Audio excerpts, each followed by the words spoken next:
se criou uma hierarquia evangélica na igreja, mas na Bíblia não tem hierarquia. Então eu quero falar sobre isso nessa primeira introdução. Não está escrito em nenhum lugar da Bíblia que um bispo é maior do que um pastor. E que um pastor é maior do que um aspirante ou uma missionária. E que uma missionária é maior que um presbítero é maior do que um diácono é maior do que um líder de ministério, e que um líder de ministério é maior do que um membro. Não existe essa hierarquia. Todos nós somos servos.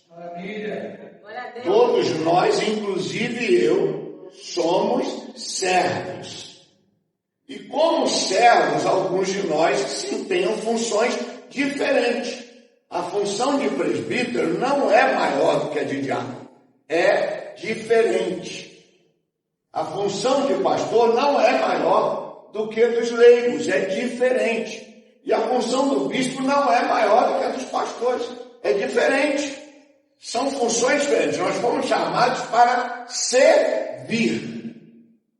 Não importa em que função. É necessário que em algum momento alguém presida a reunião? É necessário que tenha alguém que esteja ali gerindo a presidência da reunião, mas não como dono da reunião, não como um manda-chuva, como um servo que está presidindo a reunião. Quando eu assumi a terceira região, no meu primeiro mandato, eu estou no segundo mandato, então eu sou o bispo mais antigo da igreja, eu tenho 24 anos de bispado. E estou no meu quarto mandato, podendo ir para o quinto. O primeiro mandato foi em Portugal, o segundo mandato na quinta região, Paraná para baixo. O terceiro e o quarto eu estou em São Paulo, onde eu comecei o meu ministério integral. Eu comecei em Petrópolis, mas em São Paulo integral. Então estou indo para o meu quarto mandato. Quando eu assumi a terceira região, no primeiro mandato, eu reuni o pessoal que trabalhava na sede administrativa, os pastores, os funcionários, a mulher da limpeza, a mulher do cafezinho, a secretária, e fiz uma reunião e falei, eu quero falar uma coisa para vocês. Vocês não são meus empregados. Vocês, inclusive eu, somos servos de Cristo e servos da igreja. Eu não estou aqui para mandar em vocês. Eu estou aqui para nós servirmos juntos a Cristo e a igreja de Cristo. Então eu nunca vou dar uma ordem para vocês pessoal. Eu posso dar alguma ordem funcional como superintendente de uma região. Mas tudo que for pessoal meu é um pedido. E eu estou aqui para servir. E se você for ler Mateus 20, que é o meu texto base, capítulo 20, verso 26 em diante, está escrito assim: mas entre vocês não pode ser assim. Pelo contrário, quem quiser ser importante, que sirva os outros. E quem quiser ser o primeiro, que seja o escravo de vocês. Em outra tradução, servo. Porque até o Filho do Homem não veio para ser servido, mas para servir e dar a sua vida para salvar muita gente. O texto é muito claro que a maior função de um crente é servir. E que o nosso Senhor Jesus, que é o Rei dos Reis, o Senhor dos Senhores, que todo o universo, que todos os anjos, querubins, serafins, os anciãos, as miríades de miríades servem a Ele veio para servir. Ele deixa a sua glória, Ele deixa aquele que o serviam, poderia vir como rei, como eles aguardavam, mas nasce numa manjedoura. Nós criamos uma ideia bonita de manjedoura, mas o que é manjedoura? Um coxo, onde colocava comida para os bichos. Ele nasce num curral de vaca, ele nasce num curral de bode, de cabra. Vocês não se assustem comigo, tá? Que de vez em quando eu falo algumas coisas para ficar bem claro. Ele nasce no meio da bosta. Eu tenho que falar o português claro. Ou seja, ele desce ao nível mais baixo diante dos homens, mesmo sendo Senhor dos senhores, Rei dos reis, aquele aonde a Bíblia diz que todo joelho, toda língua, toda raça, toda nação vai se dobrar diante dele e vai dizer que ele é Cristo.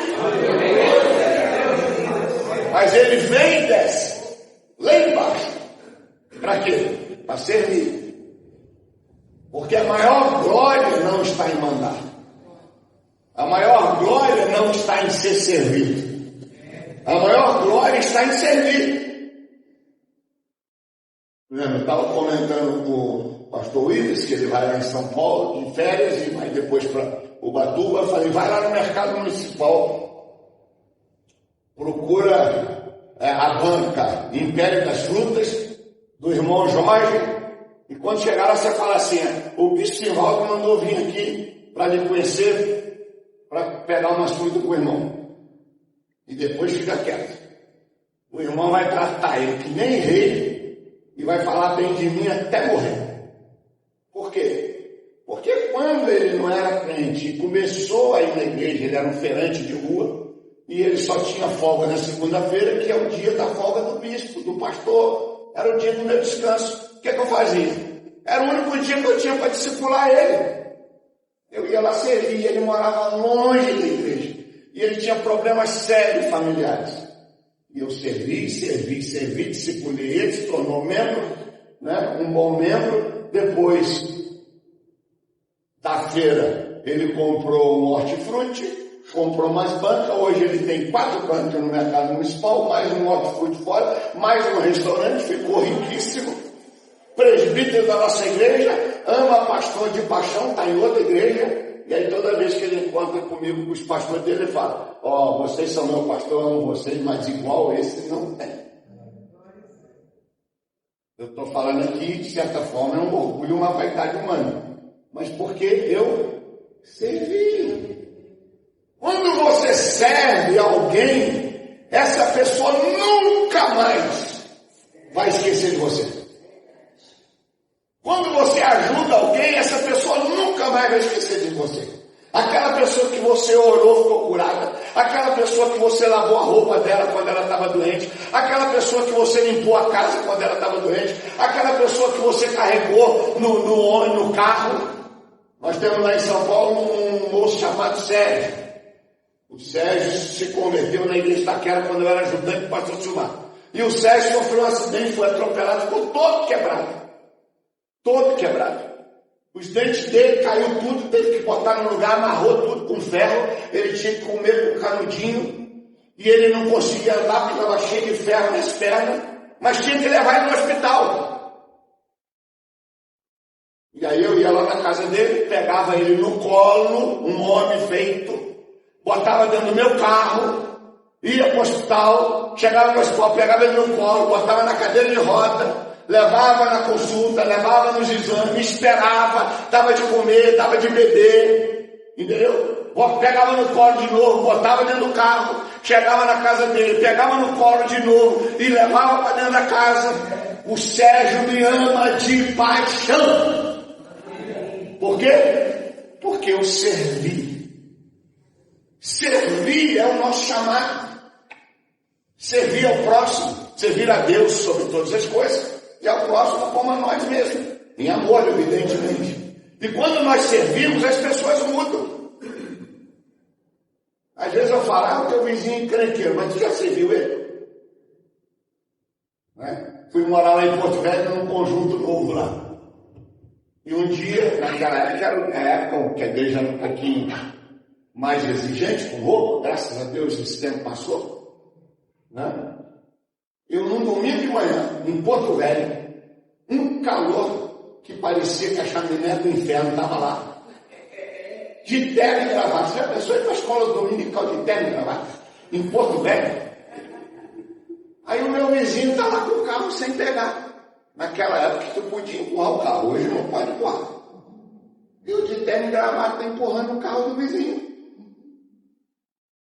Irmãos, nós fomos chamados para servir. Esse vizinho nunca mais me esqueceu. O pastor de terno e gravata empurrando o meu carro. Então nós fomos chamados para servir. E o mundo, ele é impactado por uma liderança que serve. Eu vou falar aqui algo para vocês, não se assuste. Talvez você não vai se assustar, mas eu aviso antes, porque às vezes eu falo algumas coisas muito fortes. Essas pessoas aí fora que não são crentes estão cansadas de igreja. Estão cansadas de pastor. Se eu sair agora com o carro aí andando, observando, eu vou encontrar entre igrejas. Tem uma igreja do lado da outra. Tem igreja de todo tipo. Tem até umas igrejas que não tem cabimento. Por Batista da Restauração. Ou é Batista ou é Restauração. Né? Igreja Batista do sétimo dia. Ou é Batista ou é sétimo dia. Né? Igreja Wesleyana Calvinista não pode. Porque nós somos arminianistas, não tem cabimento. Entendeu? Então tem de tudo. Tem para todo gosto. Tem igreja radical, igreja liberal, igreja sem preta, com preta, branca, sem branca, com ar-condicionado, sem ar-condicionado, igreja do reteté, igreja sem reteté. Tem igreja do jeito que você quiser. Né? Tem igreja para todo tipo, para todo gosto. Pastor de todo tipo, para todo gosto. Por que então não se converte? Porque apesar de ter muita igreja e muito pastor, tem pouca gente servindo. Tem pouca gente vivendo o evangelho pleno. Tem muita falação e pouco testemunho. Tiago 1:22 diz: sede cumpridores da palavra e não somente ouvintes, enganando-vos com falso discurso.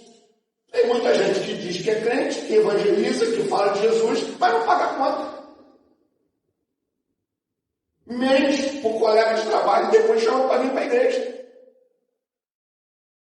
Tem muito jovem que cola na prova. Tem crente que faz até gato na energia. E tem crente macumbeiro que bota o litro de água lá porque diz que vai rodar menos. Macumba crente. O mundo está cansado de igreja, filho. O mundo está cansado de igreja. Se você ligar a televisão, tem 10 canais, pelo menos, de evangelho, falando de Jesus, entre aspas. Rádio. Eu aperto outro dial lá e a digital, rapaz, é dezenas, se não for centenas de rádio evangélico. De todo jeito, para todo gosto. Então não é por falta de igreja. Não é por falta de pastor. Não é por falta de pregação. Não é por falta de programa evangélico. Não é por falta de rádio, é por falta de gente que viva o evangelho. E o evangelho verdadeiro, ele exige servir. Servir a Deus e servir ao próximo. E não é servir só o próximo que me interessa. É servir o próximo que é complicado. Servir gente boa é fácil. Né? Vou pegar aqui no exemplo, pastor Camilo, né? Porque na minha turma eu posso falar dele. Ele vai ficar zangado. Ele foi lá e perguntou, trouxe um queijo para o senhor aqui. Só que é o queijo azul, vermelhinho, por fora. Não é vermelho, deixa vermelho também. Ou branco. Eu falei, não, quero os dois. Ele me deu os dois. Mas dar queijo para o bispo é mole. Eu sei que ele é crente e faz isso. Não estou usando como exemplo. Mas tem que dar queijo para aquele cara que não fez nada por ele, porque eu fiz. Eu fui o diretor dele do seminário, eu fui o pastor dele, eu aconselhei, eu estive do lado dele, eu ajudei, eu ensinei. Então ele tem uma dívida, entre aspas, de gratidão comigo, de amor. E aí ele tem prazer em estar comigo. Ele tem prazer em me dar um queijo. E não está errado isso. Não está errado, tem que honrar mesmo. Mas veja bem, isso fazer com quem é bom é fácil. Agora, aquele vizinho que joga lixo na tua casa, é ele que tu precisa dar bolo. É ele que tu tu precisa recolher o lixo? Lá em Porto Velho, os vizinhos jogavam lixo na igreja. Eu tinha uma estância do lado da igreja, a gente chama de distância, mas não é nada de distância não. Era um pulgueiro mesmo. 70 apartamentos. Era o inferno. Do lado da igreja. E jogava lixo na igreja. Não era um lixo qualquer. Vinha preservativo, vinha absorvente feminino, né? Os gays ficavam usando um shortinho lá, pelado. E a gente via porque dava para a igreja. As mulheres da vida, às vezes, só de calcinha, e ainda me chamando, né? Sabe o que eu fazia? Eu recolhia o lixo e ainda falava assim, tem mais lixo que eu quero pegar para vocês. E aí levava lá fora e colocava na lixeira. Como resultado do meu serviço, se converteu lá um casal que se tornou pastor da nossa igreja. É duro, não é fácil não. Não é fácil não. É difícil. Mas Deus não nos chamou para as coisas fáceis. Deus nos chamou para as coisas difíceis. Deus nos chamou para enfrentar essas situações com amor e servir a essas pessoas. Porque o problema, meu pastor querido, não está na pessoa. Há um espírito maligno por trás dela. A Bíblia diz que a nossa luta não é contra a carne nem contra o sangue, é contra as potestades que atuam nas regiões celestiais. Existem demônios que amarram as pessoas, existem demônios que não quer dizer que tira o lado do humano, não, mas existem demônios que levam a pessoa à bebida, existem demônios que levam a pessoa a ser carrancuda, existem demônios que levam a pessoa a arrumar confusão com todo mundo, e nós precisamos servir essas pessoas em amor, nós precisamos servir essas pessoas orando por elas, nós precisamos servir essas pessoas ajudando elas, cooperando com elas, dando um bom testemunho de Cristo para elas, crendo no poder do Evangelho, porque a Bíblia diz, o Evangelho é o poder de Deus. E se o Evangelho é o poder de Deus, vai ser transformado. Vai ser transformado.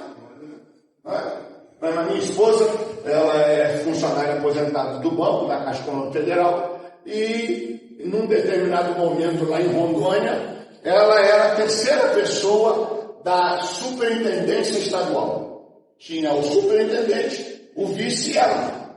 A função dela era a terceira. Aí o superintendente mudou, ele falou, eu não quero ela nessa função. Aí colocou uma outra pessoa no lugar dela. A pessoa pegou e colocou ela abaixo dele, então ela foi para 4. Falou, não quero, manda ela para a agência.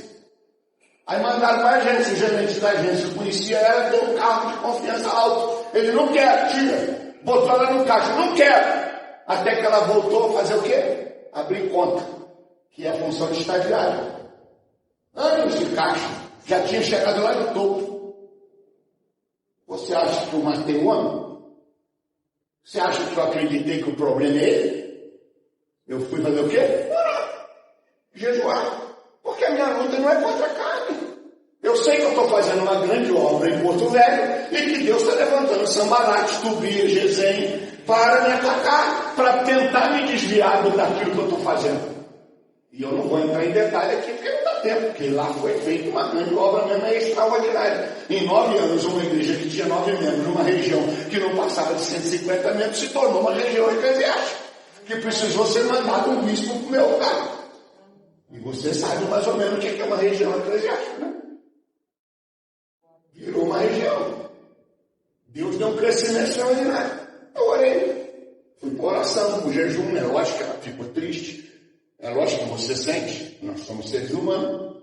E passado um tempo, alguém me procurou da igreja. Falou, pastor, um amigo meu está maluco. Está passando umas doenças, depressivo, cheio de problemas.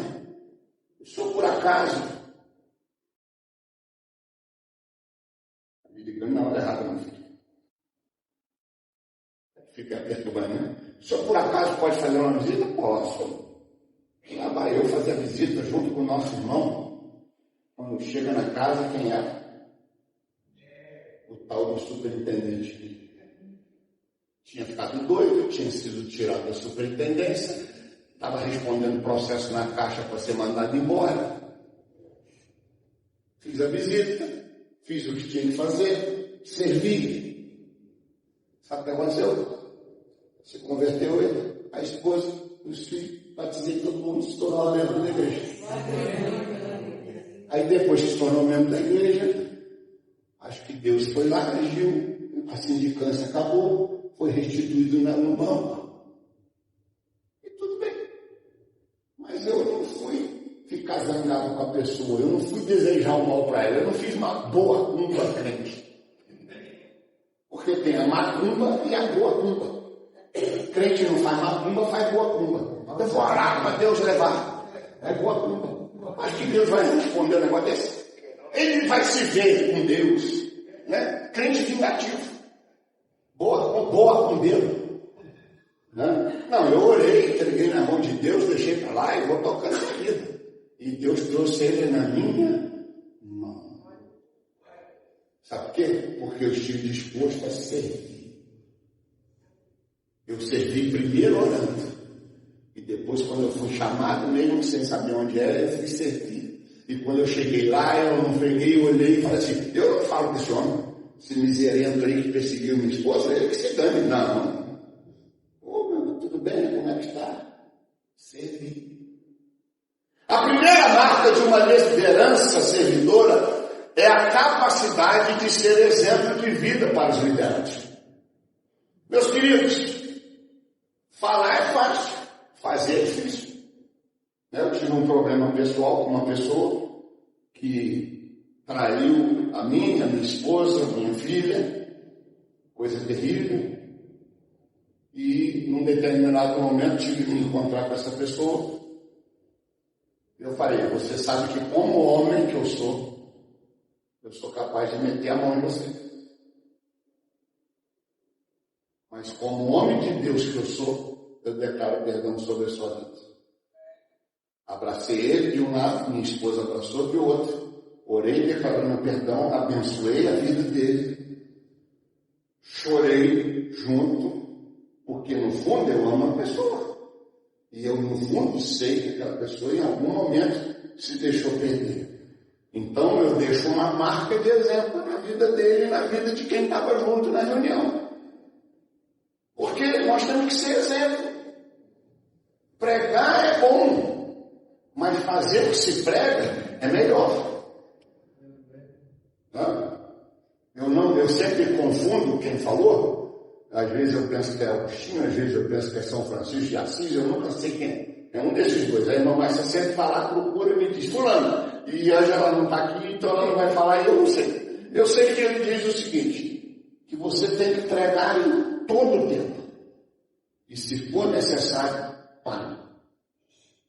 Ou seja, não é falando que se prega, é com a vida que se prega.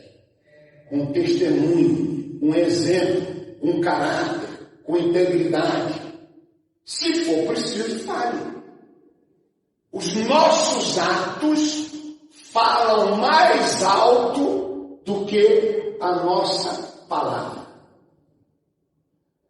As pessoas não crentes, elas estão de olho na gente, observando o nosso comportamento. Elas estão, quando você fica doente, eles estão observando para ver se você vai blasfemar. Se você vai reclamar de Deus, se você vai murmurar.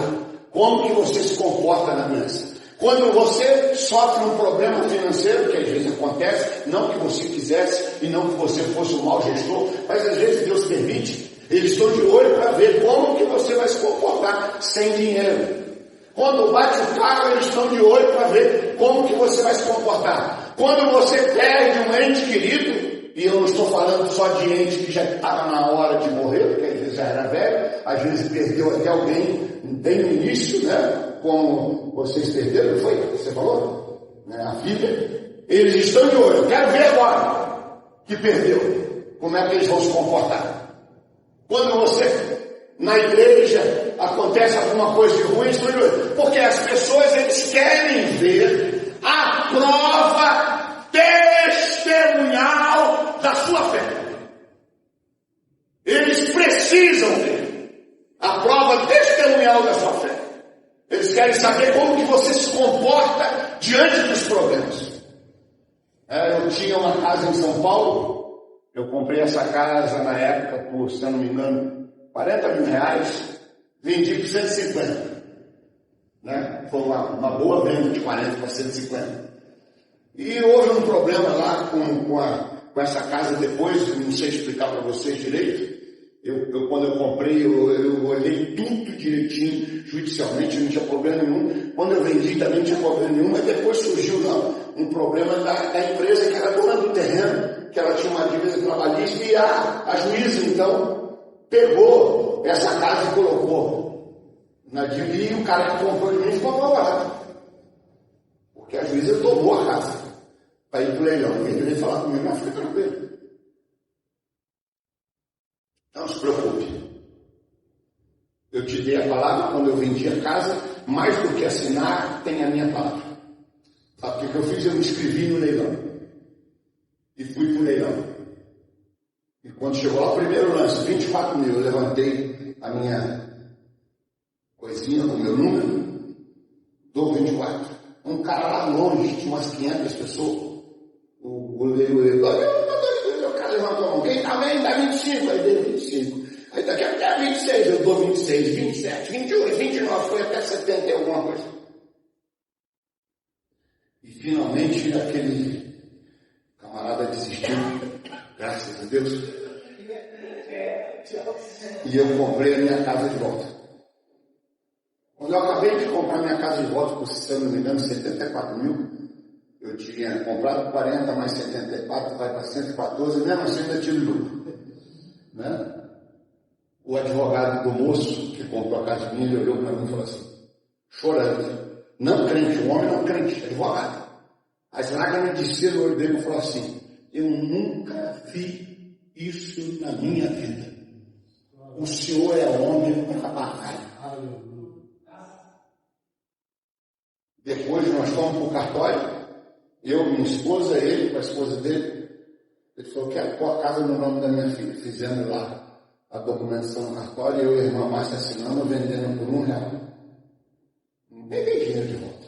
Sabe por quê? Porque a Bíblia diz assim, ainda que você sofra dano moral, se você deu a palavra, cumpre. Não me interessa se eu estava certo ou não estava certo.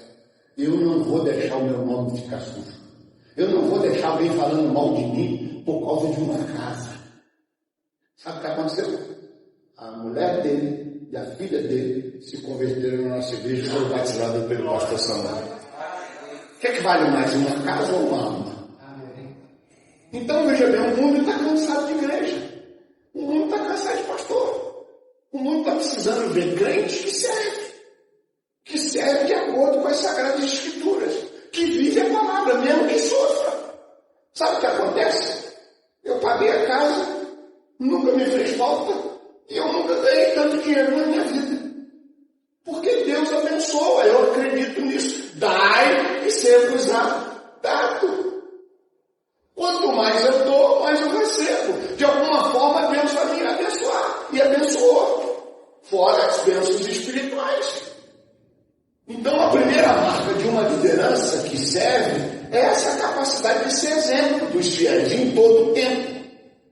Mestre, Senhor, e dizeis bem, porque eu sou. Ora, se eu, Senhor e Mestre, vos lavei os pés, vós deveis também lavar os pés uns dos outros. Porque eu vos dei o exemplo, para que, como eu vos fiz, façais vós também. João 13, 13. Nós não criamos doutrina do lava-pés. Nossa igreja não tem doutrina do lava-pés. Isso aqui foi feito como exemplo. Não foi repetido esse ensinamento idêntico a esse nunca. Então não se cria uma doutrina sobre isso. Como temos igrejas que eu não tenho problema com elas, porque são boas igrejas. Mas aqui tem um exemplo de servir. Talvez fosse importante em algum momento, eu não preparei hoje para isso, que nós pelo menos simbolicamente lavássemos os pés uns dos outros. Simbolicamente, não de verdade. Para mostrar o quê? Que nós estamos dispostos a servir o nosso irmão. Se nós servirmos as pessoas, elas vão mudar de vida. Continuando, o segundo princípio sobre uma liderança que serve. Eu estou pulando aqui porque tem muita coisa e não dá para falar tudo hoje. Olha como é que eu pulei para chegar no 2. A segunda marca de uma liderança servidora é a disposição de ensinar aos liderados. Meus irmãos, esse aqui é um grande problema que nós temos às vezes na igreja. Porque às vezes nós temos uma pessoa que é capacitada, mas ela não quer ensinar o pulo do gato.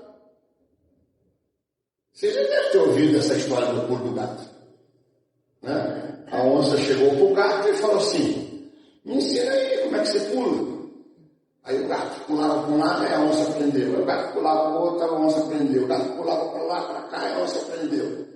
Quando a onça pensou que sabia tudo, ela tentou pegar o gato para comer. Aí o gato deu um pulo para trás. Aí o outro, ué, mas você não me ensinou isso. Esse é o pulo do gato. Se ele tivesse ensinado, tinha sido comido. E às vezes nós estamos com medo de ser comidos. Pelo novo crente, pelo vice do ministério, pelo discípulo que Deus colocou no nosso lado, pelo filho que é pastor, pelo outro pastor, quando nós deveríamos ensinar tudo. E se porventura ele crescesse a ponto de pular mais alto que a gente, convém que ele cresça. E eu diminua. Vocês acham que eu vou torcer contra o meu filho? Não sou louco? Vocês acham que eu vou torcer contra meus filhos espirituais? Nunca. Eu quero que os pastores que se levantaram no meu ministério, que são mais de 100, vá bem. Né? E o pessoal, quando descobre um pastor bom na UELM, ou até fora da UELM, e descobre que ele foi fruto do meu ministério, eu ganhei para Cristo, eu discipulei, eu treinei, eu mandei para o seminário, formei no seminário, falo, está explicado por que o cara é bom. Porque eu ensino tudo. Não tem segredo. Se ele ficar melhor que eu, aleluia, louvado seja Deus. Se o novo crente que entrar amanhã, meu irmão, ficar melhor que você, levante a mão para o céu, porque você fez o que tinha que fazer. Se ele prega melhor, glória a Deus. Se ele canta melhor, aleluia. Se ele toca melhor, amém. Se ele dirige melhor, ótimo. Se ele ganha mais alto que você, amém também. Porque sabe o que acontece? As almas que o pastor Samuel ganha, as almas que o pastor Rogério Carlinhos ganha, as almas que o pastor Cid Nilson lá de Uberlândia ganha, as almas que o Jefferson Rosa ganha, as almas que o Rafael ganha, as almas que o Everton ganha. Estou falando que o pastor que estão aqui, que é fruto lá do nosso ministério lá atrás. Todas elas eu tenho galardão. Porque fui eu que ganhei eles, fui eu que discipulei eles, fui eu que treinei eles. Então, por tabela, eu vou ganhar um galardãozinho. Do mesmo modo, se eu ganhei, quem me ganhou, ou me treinou, ou me ensinou, tem galardão. Veja bem, se você se multiplicar, fazendo com que pessoas que chegaram para você ajudar se tornem melhor que você vai receber no céu a recompensa também da vida deles e de quem eles ganharam. E às vezes aqui também. A Bíblia diz que aqui nós vamos ganhar 100 vezes mais e muito mais na eternidade. Aí aonde eu vou tem alguém que Deus me deu a graça de ganhar. Eu estava aqui no concílio, o primeiro concílio do Bispo Gilberto. Veio um pastor altão assim, meio alemãozão, cabelo branco, não sei o nome dele. Ele falou na época, não lembro. Falou, ei, Bispo, o senhor lembra de mim? Eu falei, cara, você desculpa, né? Eu sou irmão do Valdir. Valdir. É o Valdir lá de Porto Velho. O senhor fazia culto na casa dele, no Tancredo Neves. E aí quando eu ia lá, eu assistia. E depois eu voltei para Minas, me converti, sou hoje pastor Heleno. Ele assistia culto na casa do irmão que eu fazia culto lá de Congecel. Pastor da segunda região, nem sabia. Olha que coisa extraordinária. O teu testemunho, meu irmão, vai em lugares que você nem tem ideia. O teu serviço alcança vidas que tu nunca vai imaginar. E você vai descobrir, como aquele texto bíblico que diz, lança o teu pão sobre as águas e depois de muitos dias tu acharás. Depois de muito tempo tu vai começar a encontrar pessoas que são fruto do teu trabalho com alguém que ganhou alguém, que ganhou alguém e que chegou em alguém e está lá. Um negócio extraordinário. Depois de muitos anos eu tinha dado baixa do exército, eu fui militar 7 anos, 1 mês e 4 dias, eu não sei as horas. E aí Deus me chamou para o ministério e aí eu tive que fazer a opção, ser militar ou ser pastor, e eu queria saber se era integral, parcial, e Deus falou integral, e eu tive que sair. Mas nos 5 primeiros anos você tem que voltar na unidade para fazer lá a comprovação que você está vivo, que você pode ser convocado a qualquer momento. E numa das minhas voltas eu encontrei com o sargento Bernardes, que era amigo do quartel, ele falou: Correia, como é que está? A paz do Senhor. Aí eu me converti. A sua pregação não foi em vão, eu me converti. Depois eu já tinha saído, já tinha ido embora. Mas o meu testemunho ficou calando na vida dele. Fui lá em Rondônia uma vez, das muitas vezes que eu volto muito lá, ainda tenho família lá, ainda levei minha irmã para lá, e ela ficou para lá e eu vim embora. Meu cunhado morreu lá, pastor brasileiro. Fui em Rondônia e o meu óculos deu um probleminha aqui, aqueles óculos que tem parafusinho. Esse aqui é bom, que dificilmente desce em câmera. Aí eu entrei numa loja para botar aquele negocinho aqui dentro do nariz. Aí quando eu conversei com a moça, ela olhou para mim assim: Pastor, você está lembrando de mim? Não. Aí eu levantei o olho assim, olha, assim, não sei o quê. Deixa eu lhe contar uma coisa. O senhor lembra que o meu marido me levava na igreja? E aí ele não lembrava. E ele ia jogar bola, e ele falava: eu vou jogar bola, vou ficar tudo só porque eu não quero que esse pastor falando comigo. Mas aí quando ele chegava para me buscar, o senhor descia a escadaria e ia lá cumprimentar ele e agradecer porque ele ia fazer aquele negócio todo que eu fazia. Se converteu, é diácono, tesoureiro da igreja da Rio de Janeiro. Ele fala: aquele pastor, eu não sei por que ele vem nisso e fica me incomodando. Toda vez ele vinha, eu não esqueço ele. E o Espírito Santo trabalhando até que se converteu. Converteu depois, mas converteu. Então, meu irmão, nós temos que ter disposição de ensinar tudo, o que sabemos e até o que não sabemos. E se a pessoa, por acaso, quer melhor que a gente, louvado seja Deus. Terceira marca de um líder que serve. Deixa eu pular aqui, tem muita coisa aqui e eu estou pulando. Só estou falando o básico. Volta. A terceira marca de uma liderança servidora é colocar os liderados em primeiro lugar. Infelizmente, nós temos líderes que eles só pensam nele. Eu tenho que pôr o liderado em primeiro lugar. E se eu pôr o liderado em primeiro, isso é marca de quem ama. Como é que Jesus fala para nós? Quando ele faz menção do marido, como é que ele diz? Ame a sua esposa assim como Cristo ama a igreja. Como que Cristo ama a igreja? Dando a vida pela igreja. O líder tem que estar disposto a dar a vida pelo liderado. O pastor tem que estar disposto a dar a vida pela igreja. A igreja tem que estar disposta a dar a vida pelo pastor. A igreja tem que estar disposta a dar a vida pelos novos convertidos, pelos incrédulos. A maioria de nós na igreja, não estou falando vocês, estou falando de um modo geral, ora muito para Deus abençoar a igreja. Mas quanto que nós gastamos orando pelo não crente? Quanto que nós gastamos de tempo orando pela cidade? Por que as pessoas não se convertem? Porque elas estão amarradas. Elas estão oprimidas pelas fortalezas de Satanás. Você acha que quem está oprimido pelas correntes, pelas fortalezas de Satanás, tem força para se libertar? Como que se liberta essas pessoas que estão oprimidas pelas fortalezas de Satanás? Através da oração da igreja. Que não é hora para ser abençoada só, ela ora para que Deus quebre as correntes malignas que oprimem a cidade.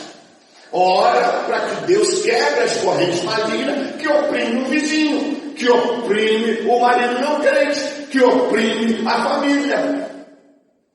Nós precisamos entrar na batalha, e eu não estou falando daquela batalha espiritual maluca que alguns fazem aí, que fica desafiando o capeta, andando pela cidade, me desculpa a expressão, urinando nos postes, dizendo que está tomando posse, que nem cachorro, eu não sou cachorro. Eu não preciso estar urinando aí pelos cantos da cidade para tomar posse da cidade. Isso aí, me desculpa, é imbecilidade. Não é isso. Mas é o reino, a Bíblia diz que o reino dos céus é conquistado à força. Primeiro você entra nos céus em oração, em jejum, em clamor, e aí traz os céus à terra. A libertação da terra, ela primeiro é libertada no céu. Porque as potestades malignas, elas atuam nas regiões celestiais, entre Deus e nós, para oprimir as pessoas. E nós precisamos orar para que esses demônios opressores das pessoas, das famílias, das cidades, sejam vencidos, para que essas pessoas, então, libertas das opressões malignas, tenham os ouvidos abertos para o Evangelho. Agora, para pregar o Evangelho para alguém que está surdo espiritualmente. E está surdo por quê? Segura aqui, pastor Santos. Vem cá, pastor, quem quer aqui? Ele está surdo? Aqui, né? Eu até falo alto, não preciso dizer. Porque tem demônios fazendo isso aqui, ó. No ouvido dele. Aí eu falo, ora, grita, não adianta. Ele nem ouve. Está oprimido. Alguns têm demônios que oprimem os olhos, ele está cego. Não enxerga nada. Tem gente que o coração dele ficou pedra. Precisa orar para o coração virar carne.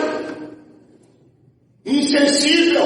A Bíblia diz que nos últimos tempos os homens terão comichão nos ouvidos para não ouvir a santa doutrina. Inclusive dentro da igreja tem gente com comichão no ouvido. Aí nós ficamos brigando, o irmão fulano é problemático, o irmão fulano não sei o quê. Não, tem demônios, infelizmente, mesmo ele sendo crente, que está oprimindo ele. É uma batalha espiritual. Quais são os demônios que atuam em São Lourenço? Olha, eu não sou a favor de demonologia, não. O que é isso? Eu não vou ficar estudando demônio. Tá? Eu vou estudar Deus. Mas veja bem, eu preciso saber quais são as entidades malignas que dominam São Lourenço. Que dominam o meu bairro. Que atuam na minha família. Meu pai era de origem espírita kardecista. Minha mãe crente. Quando ela casou com o papai, ele não era crente. Ela não tinha experiência da igreja pentecostal. A igreja tradicional não tinha muito problema de casar crente com não crente, mas a pentecostal não aceita. Papai, graças a Deus, não foi um homem que nos oprimiu, que impediu de ir à igreja, até que todo mundo é crente. 5 pastores, dos 6 irmãos. Mas papai bebia. Papai gostava de jogos.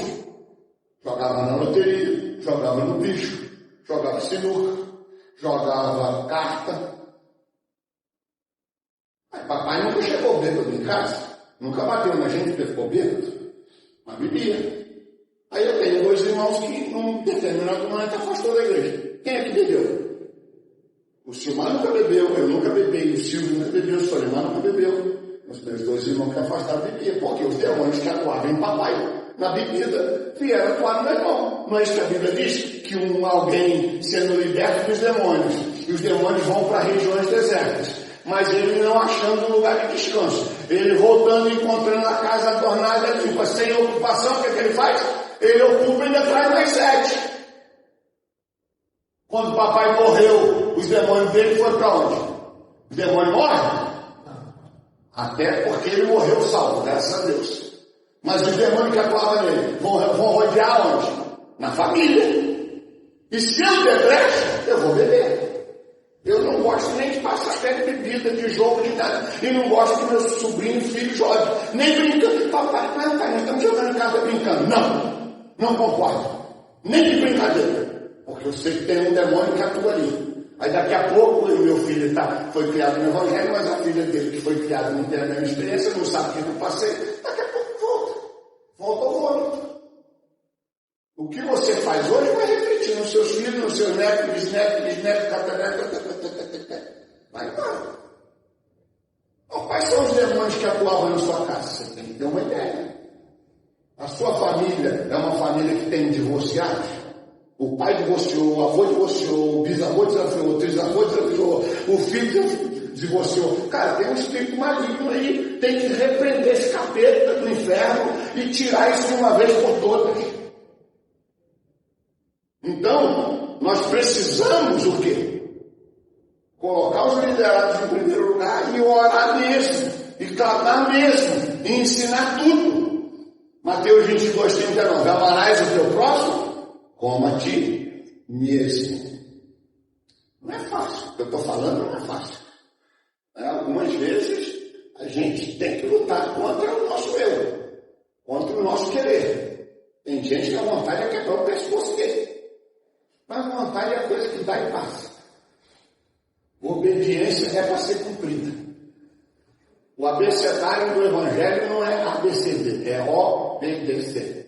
Você já ouviu isso? Tem coisa que eu faço não é porque eu quero. Tem coisa que eu faço não é porque eu sinto. Tem coisa que eu faço não é porque houve uma revelação, o anjo desceu, falou, deu um calafrio, não. É porque está escrito na Bíblia e tem que obedecer. Se está lá, está lá. Ou você acha que tem bom prazer em comprar minha casa e dar por cá? Mas eu tenho que viver o Evangelho. Entendeu? Pagar o preço. Só que eu sei que eu vou, de alguma forma, ser bem-aventurado. Vou receber a bênção. Continuando. A quarta marca de uma liderança servidora, de uma igreja servidora, podemos falar de igreja, é a capacidade de falar a verdade e de confrontar o erro. Nós temos um problema sério nas igrejas. Porque a maioria não quer confrontar os problemas. E eu não estou nem me referindo a pecado grave. Estou me referindo, às vezes, a alguns comportamentos que têm que ser mudados. Entendeu? Não quer confrontar. Ou então, quando confronta de forma mal educada. Que causa mais problema, né? Eu sofro bastante com isso. Por quê? Porque como eu tenho o hábito de confrontar, tem umas pessoas que não gostam muito. Aí não votam em mim de jeito nenhum. Esse modo é duro. Deus merece. Se voto for nosso bispo, nós estamos fritos. Só que quem trabalha comigo, de verdade, não fala nisso. Né? Eu escalpelei o caminho algumas vezes. Pode ver que ele está tão escalpelado que nem tem cabelo. Pergunta ele sempre tem alguma queixa se ele não me ama, e se eu não fui um bom diretor, um bom pastor para ele. Porque tem os dois lados, gente. Quem ama, corrige. Deus corrige a quem ama. Se você quiser ficar bem com todo mundo, você não vai ficar bem com ninguém. Eu não estou falando que você tem que ser mal educado, grosso, casca de ferida. Não é isso. Mas tem que confrontar. Meu irmão, não fica bem para você, um homem de Deus, um líder da igreja, todo culto tu chega atrasado. Você está mau testemunho. Como é que você vai se manter na liderança dos irmãos vendo que você chega atrasado todo culto? Confrontar, no amor, chama no canto, conversa. O pessoal que trabalha comigo, eles falam assim: eu prefiro que o bispo Simão esteja bravo e que ele chegue brigando, chutando bola, do que ele fala assim: tudo bem? Dormiu bem? Como é que está? Vem cá, senta aí. Porque quando ele vem mansinho, ele traz a existência desde o Gênesis até o Apocalipse. Eu não sou vingativo, mas tudo que o cara fez, eu trago à memória. Tal dia você fez isso, tal dia você fez aquilo, tal dia você fez aquilo. Quando eu brigo, falo bravo, 5 minutos depois acabou. Agora, quando eu vou mansinho, é 1 hora trazendo. Aí o cara chora, aí eu faço igual meu pai: por que você está chorando? Não estou te batendo. Meu pai é assim: não te bati, que você está chorando? A conversa do meu pai era terrível. Mamãe batia, doía, mas acabava logo. Papai não batia, só que a conversa dele doía um mês. Tu ficava lembrando o tempo todo, porque ele chamava no caráter, na integridade. Precisa confrontar. Você precisa confrontar, às vezes, tua esposa, às vezes você precisa confrontar o teu marido, às vezes você precisa confrontar os filhos, às vezes os filhos precisam confrontar os pais. Claro que submissão. Às vezes, com amor, com submissão, precisam confrontar o pastor. Não é brigar com o pastor, não é falar mal do pastor, não é criar confusão, mas falar, pastor, você não acha que aqui, entendeu? Porque o pastor também é gente. O pastor precisa confrontar os presbíteros, precisa confrontar os diáconos, precisa confrontar a igreja. Porque é no confronto que nós crescemos. Mas não é um confronto de briga, não é um confronto de maldade, não é um confronto de vingança. Eu estou esperando a irmã Sandra fazer alguma coisa para mim. Aí pá. Não, é um confronto de ensinamento, de discipulado, de crescimento, de orientação. Né? A minha esposa, de vez em quando, contava o meu testemunho. E quando eu fui servir o exército, eu não entendia nada de vida militar. Eu me alistei, que nem todo jovem. E aí, mesmo não passando no teste de vista, acho que o médico achou que eu estava querendo roubar ele, eu fui aprovado. E aí meu irmão, o segundo irmão, falou, já que tu quer servir, ele queria me tirar. Eu falei, não, deixa na mão de Deus. Então tu vai ter que fazer um curso de cabo, ser o melhor soldado do teu ano e ser o primeiro colocado com os cabos. Isso é uma coisa de família coelho. E eu falei o quê? Curso de cabo. Vou falar assim de novo. E ser o primeiro colocado com os cabos. Percebeu? Vou repetir. Ser o primeiro colocado com os cabos. O que você ouviu? Aí a irmã Márcia, tu não pode falar desse jeito que está falando outra coisa. Porque dá a impressão que eu estou falando um palavrão. Eu quero falar curso de cabo. Mas quando eu falava rápido, cabo. Cu de cabo. Tira esse negócio aí da gravação. Aí agora eu falo curso, aí eu falo bem, curso para cabo. Porque ficava esquisito. Aí, mas toda vez pegava no meu pé. Como eu não consegui de jeito nenhum falar curso de cabo, então eu dei curso para cabo. Quem é que te ajuda? Lá na nossa cidade natal, Petrópolis, aqui no Rio, a gente tem mania de falar mulher. Não fala mulher, é mulher. Não fala colé, é colé. Não fala drible, é drible. Não existe drible, é drible. Cara, doutor fala drible. Não fala Petrópolis. Se o bispo Elisiário vai pregar aqui, preste atenção. Petrópolis. Que Petrópolis? Não existe Petrópolis. É Petrópolis. O pô fica tão semitônica que fica Petrópolis. Some. Pô, um pastor, bispo, Petrópolis. Que Petrópolis? Falando errado. Mas isso tem importância? Tem. Porque a pessoa de nível que vem na igreja, estudada, ela se sente mal você falando errado. Ela se sente mal você não falando a conjugação certa. Ela se sente mal você não falando o plural. Nós abrimos muitas congregações, não é congregações. Pequenos detalhes que podem impedir uma vida de se converter. Porque o capeta, ele faz isso. Ele pega isso e, em vez da pessoa prestar atenção em tudo que tu pregou, ela fica pegada nisso ali. E aí a pessoa não se converte. Então, confrontar o erro, com amor, na hora certa, no lugar certo, não é na porta da igreja, né? No cantinho, em casa, no lugar certo. Pastor, o senhor está falando o plural errado, a conjugação. Lá em Portugal, sabe aquele livro que esqueci agora. Nós cantamos no Brasil muito. Libertar, vem me libertar, agora fuja. E no Brasil nós falamos a segunda pessoa e falamos libertar. Lá em Portugal, libertários, segunda pessoa. É esquisito, sou estranho, mas é correto. Eu tinha que cantar certo. Porque senão, os portugueses não iam me ouvir. O bicho fala errado. Não sabe nem português. Entendeu? Então você tem que estar atento. Pequenos detalhes. E esses pequenos detalhes, quem ensina é quem está ouvindo, só nós. E vamos para o confronto. Estava falando com o pastor Willis. Ele falando, ele deu um terreno para a igreja, para construir uma casa pastoral, e eu estava orientando ele, falando, cara, não construir casa pastoral não. Explicando ele, confrontando lá a visão dele.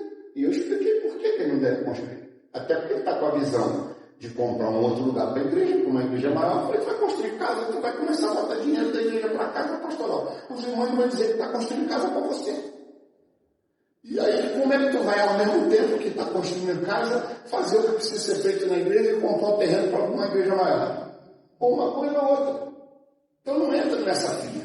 Pega esse terreno aí, vem que ele faz dinheiro para comprar, porque ele tem um sonho de mudar de lugar. A igreja está cheia e para um lugar maior. Eu já vivi isso. Então, já confrontei ele educadamente, ensinando, para que ele não entre nessa fila. Só um exemplo. A quinta marca de uma liderança, de uma igreja servidora, é a capacidade de desafiar a fé dos liderados. Meus irmãos, igreja não vive por vista. Igreja vive por fé. Por exemplo, os irmãos, por economia, não ligaram lá, que estão judiando de mim. Estou confrontando, brincando e estou desafiando vocês. Não precisa ligar lá. Mas, gente, o que adianta ter ar e não ligar? Não funciona? Então o desafio é esse, fazer funcionar. Isso. Então ficou melhor ainda. A capacidade de desafiar. Nós precisamos ser desafiados. A igreja não cresce sem desafio. Crente não cresce sem desafio. Pastor não cresce sem desafio. A obra não cresce sem desafio. O tempo todo nós temos que desafiar uns aos outros. Mesmo que estejamos fazendo tudo certo e bem certo, precisamos ser desafiados. Por exemplo, próxima vez que eu vim aqui, número 1, o ar funcionando. Número 2, não quero mais banco de madeira. Pelo amor de Deus, gente, esse banco duro que nem um pau. Horrível, coisa feia, ultrapassado. Cada um de nós, conte comigo, compra a sua poltrona. Se cada um de nós dermos uma poltrona, pelo menos essa fileira aqui vai estar de poltrona. Irmãos, mas tá bom, mas pode ser melhor. E o incrédulo, ele precisa vir numa igreja que tem ar-condicionado, não é para mim. Ele precisa de poltrona, ele precisa ter uma igreja que cuide dos seus filhos para que ele possa assistir o culto. Ele precisa de uma igreja que tenha estacionamento. O cara vai parar 1 quilômetro de distância da igreja, chovendo, com medo de ser assaltado, morto. Mas eu não preciso de estacionamento. Você não precisa, nem eu. Se roubar meu carro, tem seguro. Se me matar, eu vou para o céu. Mas o incrédulo, ele tem medo de morrer, porque ele não é crente ainda. Ele tem medo de levar um tiro e ficar tetraplégico. Roubar o carro não é problema. Eu morrer não é problema, mas ficar tetraplégico A pessoa, hein? Vocês são casados, não? Os dois? A pessoa mesmo, querido. Ele tetraplégico, você tem que ficar limpando o traseiro dele. É feio. Eu cuidei da minha mãe. E ela, velhinha, já me segurava nas férias, tinha que limpar a bunda da minha mãe. E adulto, não é nenenzinho, não. É feio, é ruim, é terrível. Quem não quer tem medo. Não quer ter medo. Então é um desafio.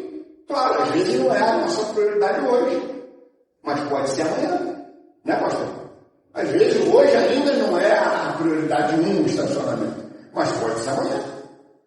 Às vezes a prioridade do ministério que você serve na igreja não é estacionamento, mas é uma louça, é um nata-show, né? Às vezes a prioridade lá é desafiar as crianças a orar, a jejuar. Mas criança jejua. Tem texto bíblico que mandava até os bispos jejuar, até os meninos de cola. Claro que você tem que saber o tipo de jejum que vai fazer para as crianças, mas tem que desde hoje ensinar eles a jejuar, aprender a jejuar, aprender a orar.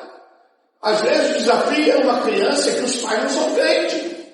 E aí o desafio é, além de ensiná-las os conceitos da palavra de Deus para que elas não desviem, ensiná-las a orar pelo pai. Às vezes o desafio é fazer a criança que foi abusada pelo próprio pai, que foi abandonada pelo próprio pai, ver Deus como pai. E para que ela veja Deus como pai, ela precisa ter um pai adotivo na igreja. Ela precisa ser curada na sua paternidade, porque o pai era um monstro. Eu lidei com isso em Rondônia. Muitos pais que eram monstros, que abusavam da própria filha. Muitos pais que entregavam a filha para a prostituição, para gente rica, para ganhar dinheiro. Ainda tem isso aí no norte do Brasil, em muitos lugares. E aí, às vezes, é um desafio seu lá das crianças. Mas eu não vou mexer com isso não, porque é muito difícil, porque pode ser que, como ela não é crente, chegar lá falando, os pais fazem andar. Meu irmão, é um desafio.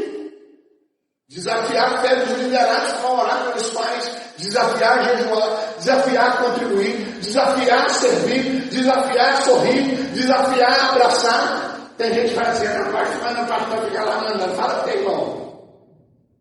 Tem que desafiar.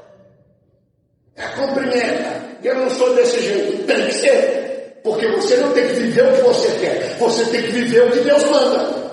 E Deus manda para todo mundo, Deus manda servir todo mundo. Como é que tu amas se tu não abraça ninguém? Como é que tu amas se tu não sorri para ninguém? Como é que tu amas se tu não obedece a ninguém? Que amor é esse? Nós temos hoje uma gama de 5 milhões de desigrejados que acham que vão para o céu. Como é que alguém que não ama a noiva de Cristo vem me provar que ama Cristo? Como é que eu posso amar o pastor José Roberto e não amo a irmã Sandra? Como é que eu posso amar o Camilo e não vou amar a mãe dele? Como é que eu posso amar o Camilo e não vou amar a esposa dele? Quem me ama, ama a Márcia. Como é que o cara ama Jesus, que ele diz que ama, mas ele não ama a noiva de Jesus? Não existe isso, gente. Quem ama Jesus, ama a noiva de Jesus. Quem é a noiva de Jesus? É a igreja. Mas a igreja é toda errada. É mesmo, claro que é. Mas ela se tornará santa e imaculada para ser apresentada no dia do casamento, do santo matrimônio com o Senhor Jesus. E não é por causa de nós, é por causa dele. É ele que nos purifica, é ele que nos santifica, é ele que nos cura, é ele que nos lava, é ele que nos limpa. Tudo é ele, por ele, para ele. Então esses desigrejados aí, quando vem conversar comigo ou quando tem oportunidade, eu confronto logo. Não é mais Jesus coisa nenhuma. Se tu amasse, tu amava a igreja. Se tu amasse a igreja, tu amava os irmãos. Se tu amasse os irmãos, tu amava o pastor. Se tu amasse o pastor, tu amava os irmãos. Tem igreja que ela reclama do pastor, mas ela não ama. E tem pastor que reclama da igreja, mas ele não ama. Irmão, eu não conheço na minha vida ninguém que, sendo amado até o fim, não mudou de vida. Eu já peguei gente terrível. E eu sou tinhoso. Sabe o que é tinhoso? Aquele persistente, né? O cara me dava apoio e eu voltava. Me dava apoio e eu voltava. Me dava apoio e eu voltava. Até eu ganhei o miserável. O amor ganha. E é o que a Bíblia diz, o amor suporta, tudo crê, tudo espera. Né? Quando a gente não suporta, não crê, não espera, porque a gente ainda não ama. Então precisamos pedir graça a Deus para amar em nome de Cristo. Por causa dele. E não é amor por causa de mim. Vamos ser honestos. Não não é que a gente não seja honesto, é uma figura de linguagem. Nós somos honestos. Mas vamos falar com sinceridade. Você sai da igreja agora, vai andando pela rua, encontra uma pessoa largada ali, vou falar o português, cara, toda urinada, defecada, fedida, suja. Eu não vou entrar nesse mérito não, porque eu posso magoar alguns irmãos aí, né? Ele falou camisa de um time de futebol. A tua vontade humana é abraçar, é estender a mão, é cumprimentar. Claro que não, gente. É normal isso. A vontade humana não é. Mas tem que fazer. Eu estou usando um exemplo muito radical. Mas tem gente, às vezes, do nosso lado que é vontade humana. A pessoa é tão difícil, tão complicada, tão encrenqueira, tão tudo. Mas o que tem que fazer? Tem que amar. Tem que amar. Tem que estender a mão. Tem que abraçar. Tem que sorrir. Tem que convidar para o almoço. Tem que ajudar a cavar poço. Desentulhar os poços. Porque tem gente que a vida dele foi entulhada de coisa ruim. A vida dele foi entulhada de pecado, foi entulhada de maldade, foi entulhada de desprezo, de abandono, sabe, de maldade. E ele não é ruim porque ele é ruim, porque ele está entulhado. E nós precisamos então desentulhar. Para quê? Para que o poço fique vazio e possa então encher de coisas boas. Ninguém dá o que não tem. Às vezes algumas pessoas estão nos dando coisa porque ela tem. É a forma como ela foi tratada a vida toda. Aí nós precisamos tratá-la diferente para que ela mude. Então, diga, uma liderança servidora tem a capacidade de desafiar a fé dos liderados. Penúltimo ponto. A sexta marca de uma liderança servidora é exercer liderança conquistada espontaneamente. Preste atenção, o sistema metodista não veio pastor. Então, você é obrigado a receber um pastor que você talvez nem queria. Porque o sistema faz isso. É meio imposto. Mas, mesmo que haja essa imposição, é o nosso sistema, nós concordamos com ele, nós temos que trabalhar para conquistar. Eu trabalho o tempo todo para conquistar meus liderados. Né? Para que eu conquiste meus liderados, eu tenho que, de alguma forma, servi-los. Toda vez que você serve alguém, você ganha o coração desse alguém. Eu tinha um pastor na nossa denominação, ele conheceu, foi pastor lá no Itamaraty, o encrenqueiro. Você sabe quem é? O bicho era encrenqueiro, viu? Aquele homem me perseguia. Vocês não têm ideia como aquele homem me perseguia. Uma vez, uma reunião lá em Benfica, 50 pastores e obreiros, ele me chamou de mentiroso na frente de todo mundo. Ele não tinha papa na língua, ele não sabia fazer as coisas, ele era um cara encrenqueiro, gostava de arrumar confusão, né? Fazia parte tranquilamente. Isso rolou em Petrópolis, depois eu encontrei com ele em São Paulo, era a mesma coisa. Tivemos uma convenção numa cidade lá, rapaz, uma confusão. Foi no BGC, queria me excluir. Eu não tinha feito nada. Eu comecei a orar, falei, Deus, eu sou pastor, ele é pastor mais velho que eu, mais antigo. Já há 5, 6, 7 anos nessa confusão. Então, um jeito de servir esse homem para acabar com esse problema. Aí eu tinha comprado uma máquina de passar filme. Né? E eu ia nessa igreja passar filme, né, de Jesus, né, Apocalipse, né, Inferno em Chamas.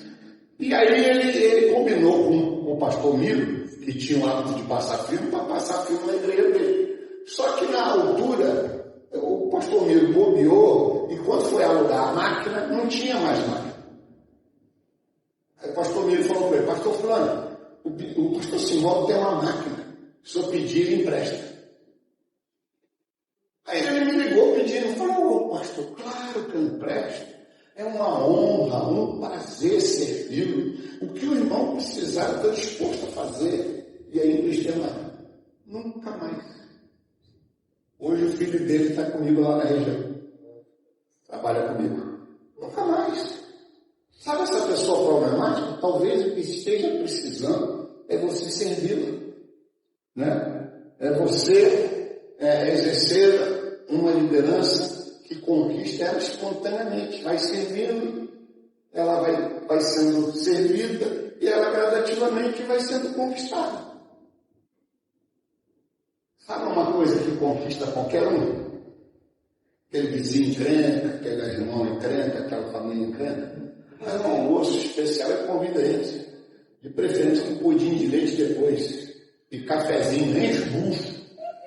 Quando eu estiver bem cheio de comida assim, tu dá um pudim, depois dá um cafezinho. Eles vão ficar molinhos. Vão ficar gratos. Sirva. Faça alguma coisa.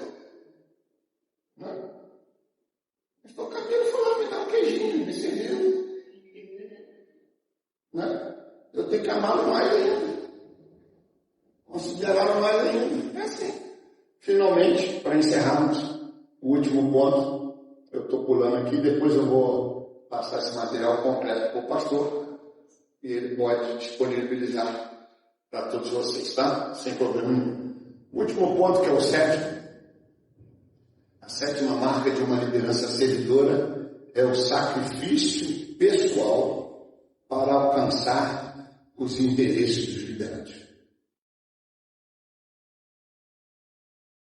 Eu lá na terceira região, eu desafio os pastores a comprar terrenos, comprar igrejas. Eu sou muito empreendedor, acredito que Deus nos dá, e Ele tem dado, e eles vão acreditando em mim, e vão fazendo ofertas doidas. Eu falo: como é que tu vai fazer? Ele fala: vamos fazer a oferta maluca do Bispo Simbolo. Então vai que vai dar certo. Aí ele faz e o pessoal aceita. Cada loucura que seja não tem tamanho. Não tem como explicar. Milagre, né? Milagre. Compra coisa de 2.600.000 para pagar 10 mil por mês. Compra coisa de 4 milhões sem dar nada, um irmão dá tudo. Entendeu? Tudo assim. Só que veja bem, toda vez que um pastor em uma igreja entra num desafio, eu vou lá e dou a minha oferta. A igreja de Menino comprou uma igreja de 2.600.000 por 1.300.000 para pagar 10 mil reais por mês. É só milagre. Eu falei: pastor Lenilson, eu vou dar uma prestação. Então eu dei 10 mil. A outra igreja eu dei 5 mil. A outra igreja eu dou 1.000. Ontem, o pastor Aguinaldo colocou no Conselho Geral que agora, nós vamos entrar dia 23, agora no terreno novo da igreja, e que ele precisava daqueles que prometeram oferta, mandar oferta. E na mesma hora eu mandei a oferta. A minha primeira oferta para a Igreja Central de Petrópolis, 3 mil reais. A minha igreja mãe, eu tenho que fazer alguma coisa pela minha igreja, que foi quem me fez tudo por mim no início. 3 mil reais, eu vou dar mais. Ele ficou doido. Ele não esperava 3 mil. Não, Deus não me dá dinheiro para me ficar rico. Deus não me dá dinheiro para me fazer instituir. Deus me dá dinheiro para me servir o reino. Claro que eu não tenho dinheiro para esbanjar. Eu dou 1.000 num lugar, 2.000 no outro, 3.000 no outro. Eu tenho um planejamento pessoal de quanto eu posso dar por mês. E sabe qual é o segredo de quem administra bem? Por que devemos administrar bem os nossos recursos? Porque Deus só pode usar quem administra bem. Quem está endividado, Deus não pode usar. Como é que Deus vai falar, hipoteticamente, para alguém que está devendo 100 mil, para ele dar uma oferta de 1.000, você está devendo 100? Agora, Deus pode a qualquer momento falar para mim, dar uma oferta de 1.000, 2.000, 3.000, 5.000, 10.000. Eu tenho a minha aplicação lá. Não é para mim sair dando dinheiro para os outros. E nem estou falando isso de altivez. E nem para vocês me pedir dinheiro. Não se aproveita do ensino. Está entendendo? Mas o que eu estou dizendo é o seguinte: Deus pode falar comigo agora para me mim dar uma oferta para o ar-condicionado. E eu posso dar. E aí, quando eu faço isso, o que a Bíblia diz? Dai e ser-vos-á dado. Boa medida, recalcada, sacudida, transbordante. Quanto mais eu dou, mais eu recebo. E preste atenção no texto. Aqui, ó. Deixa eu beber água.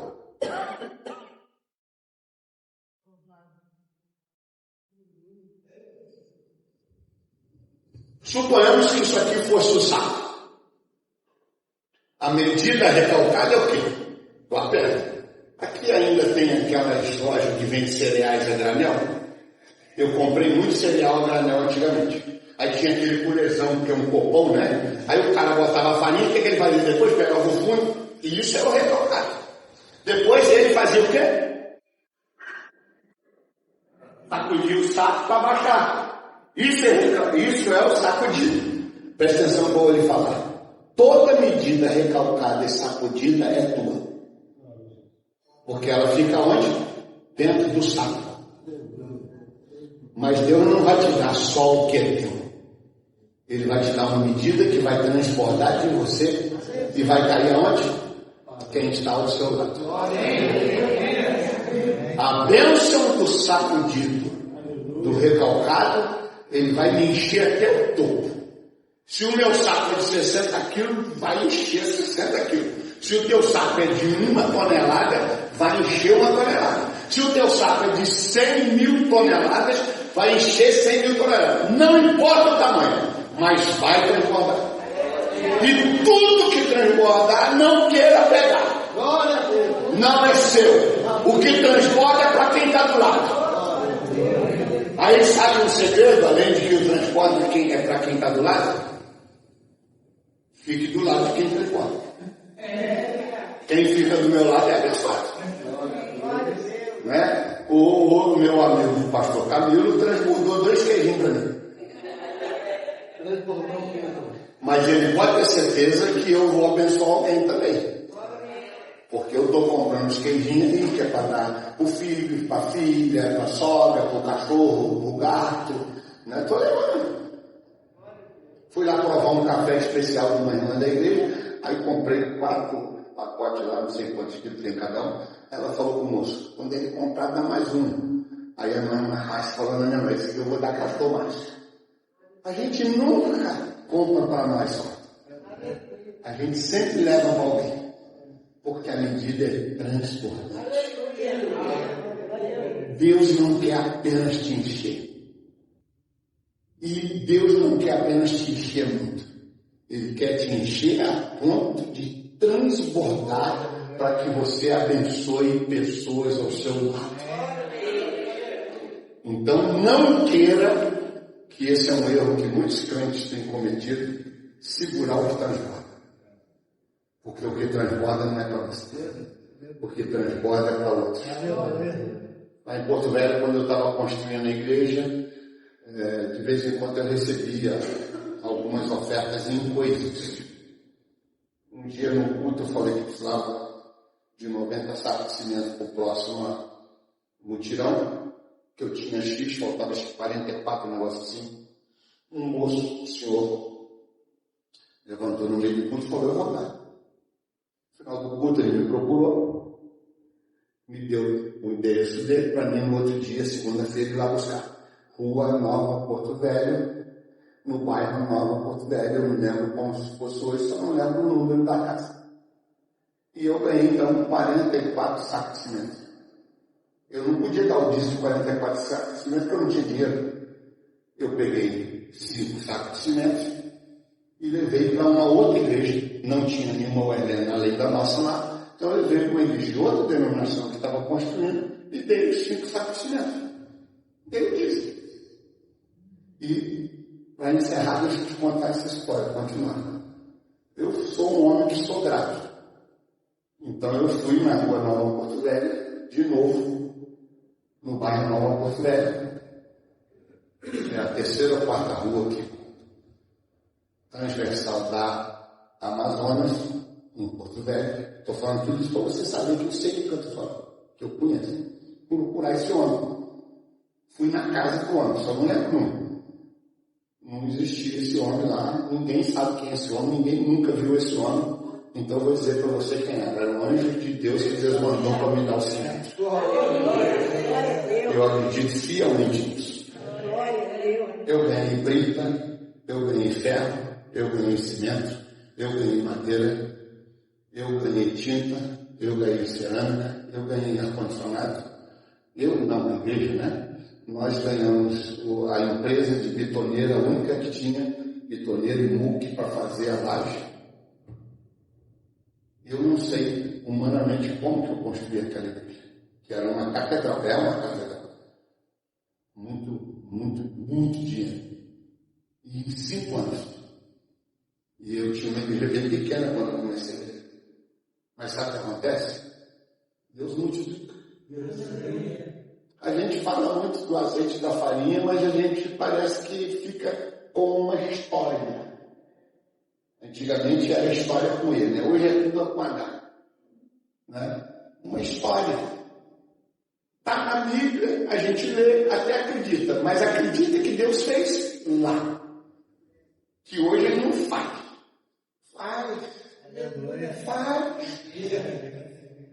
Faz sim. Agora, às vezes não faz porque quando a gente começa a transbordar, a gente quer pegar, quer ficar com tudo. A gente não serve. Eu não sei se alguma das irmãs mais velhas é do tempo que você tinha 2 salas de estar. Tu chegava na casa dos membros, aí o pobre tem essa mania, né? Rico não faz isso, mas o pobre faz. Leva a gente para conhecer tudo, né? Ele pastor é rico, que ele não mostrava para você o apartamento.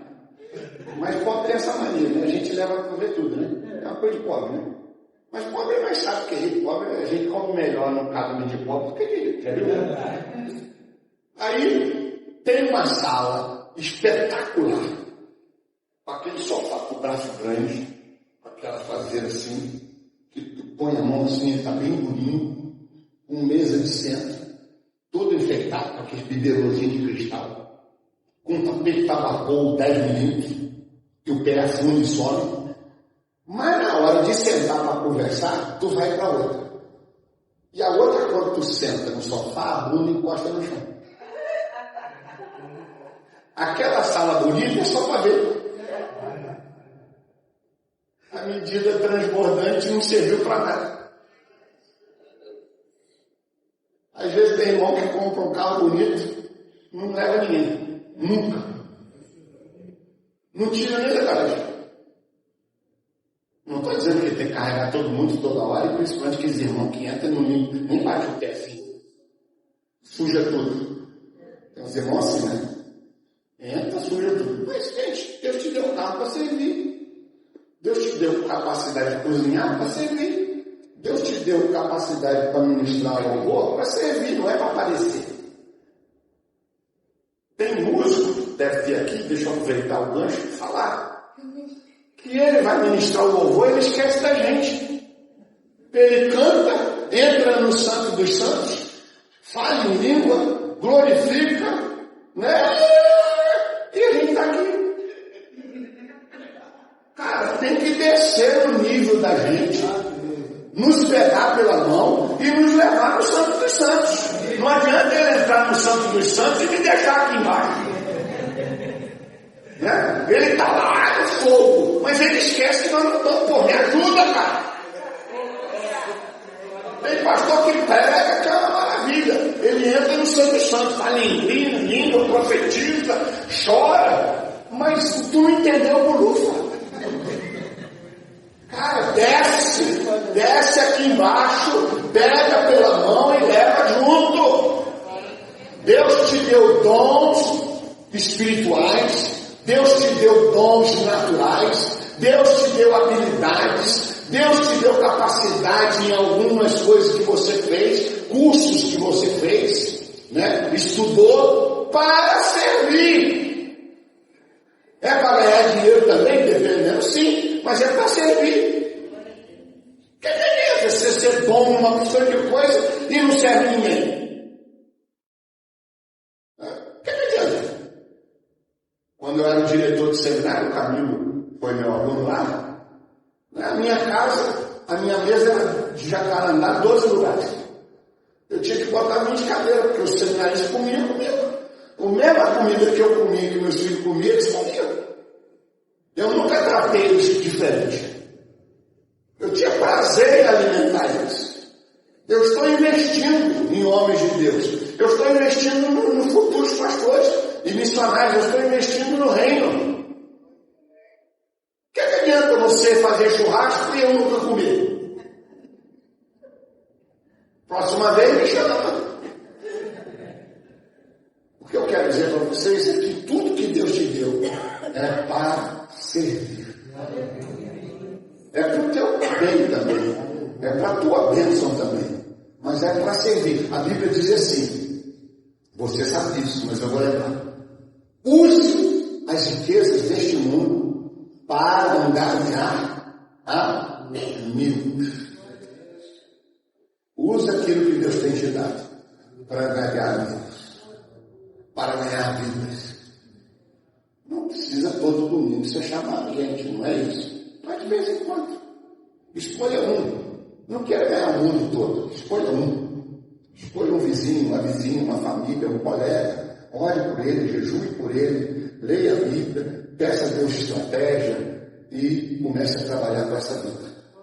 E aí certamente você vai colher os frutos que Deus vai dar através dessa atitude, dessa ação que Deus está te dando. Seja um líder, seja uma família, seja um homem, seja uma mulher, seja um jovem, uma criança que serve. Quem serve será servido. Quem serve vai alimentar vidas com as coisas de Deus e verá o fruto do seu serviço. Agora é para encerrar isso. É que a gente lembra algumas coisas. A igreja Galileana, quando começou, principalmente lá em Petrópolis, no mês de maio, nós tínhamos 31 dias de culto. Então vinha um pastor pregar de domingo a terça, e às vezes um outro de quarta a sábado, ou às vezes um domingo segundo, o outro terça e quarta, 31 dias. Isso já antes de sermos wesleyanianos já era assim, e quando o wesleyano era assim, isso foi até mais ou menos os anos 80. Aí uns 15 anos ou mais. O meu pai, mesmo não sendo crente, ele era um bom hospitaleiro, e nós éramos uma família que meu pai era açougueiro. Então minha casa sempre tinha carne. E naquela época a igreja era muito pobre. A maioria dos irmãos era muito pobre. Não era igual hoje, todo mundo tem uma condição de vida mais ou menos. Então o que os pastores faziam? Eles mandavam os pregadores ficarem em casa, porque lá tinha carne. Então durante 31 dias, todos os pregadores ficavam em casa. Isso muitos anos. Minha mãe lavava até a roupa do pessoal.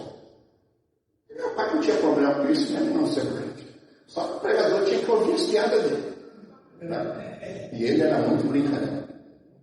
Veja bem, o meu irmão Silmar pastor. O Sidney já faleceu, era pastor. O Silvio já faleceu, era pastor. Solimar, esposa de pastor. Eu, pastor. Os 3 filhos do pastor Silmar são pastores. Os 2 filhos da Solimar e Vanderlei são pastores. O filho do Sidney é pastor. Os 3 filhos do Silvio são pastores. O meu filho é pastor. Fora outros. Quem é que come na casa dos irmãos? A minha mãe e o meu pai. Plantaram e hoje nós colhemos. Preste atenção. Talvez o que você plantar hoje você não vai colher, mas o seu filho vai. O seu neto vai. As gerações da sua família vão. Minha mãe nunca foi numa escola. Minha mãe era analfabeta. quando casou com o papai tinha um segundo grau, naquela época era muita coisa, ela queria aprender a ler, para poder ler a Bíblia, papai ensinou ela a ler a Bíblia. Todos os filhos são doutores. Os netos têm faculdade, são doutores, PhD. O pastor Samuel, além de ser advogado, fez FMU, foi convidado até para trabalhar nos Estados Unidos. Nós alcançamos, minha mãe lutou para ter uma casa, todos nós temos casa. Carro, todo mundo tem carro. Por quê? Porque Deus, Ele recolhe a nossa semente e Ele faz a nossa semente prosperar. A Bíblia diz que Deus dá semente e pão. Presta atenção nisso. Semente e pão. Pão é para comer. Semente é para plantar. Tem gente que não vai para frente porque está comendo a semente. Tu come o pão. A Bíblia fala que Deus dá pão e semente. Tu come o pão e a semente tu planta. Para ela produzir. Então, faça isso. Se porventura você não vê, as suas gerações verão. Deus abençoe. Minha mãe levou toda uma vida para conseguir uma casa. Papai tinha dinheiro para comprar, mas não gostava da ideia. Então nunca comprou. Então mamãe comprou terreno escondido de papai, 2 terrenos, e depois eu ajudei ela a construir, meus irmãos ajudaram a construir. Então minha mãe foi ter uma casa com 50 anos de idade. Os meus filhos, com 25 anos, já tinham casa. Eu já tinha e consegui gerar uma casa para eles. Olha que bênção. Eu tenho a minha casa, o Samuel tem a dele, a Ana Lígia tem a dela, temos mais um outro apartamentozinho, temos mais 2 casas em Petrópolis. Olha só, de uma mãe que não tinha nada, hoje eu tenho 6. E não é para eu sou rico, não.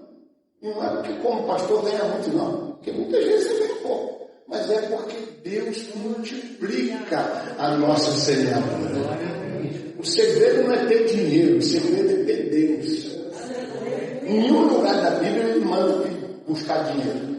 Ele manda buscar Deus. Busca Deus e mais é acrescentado. Amém? Fiquemos de pé.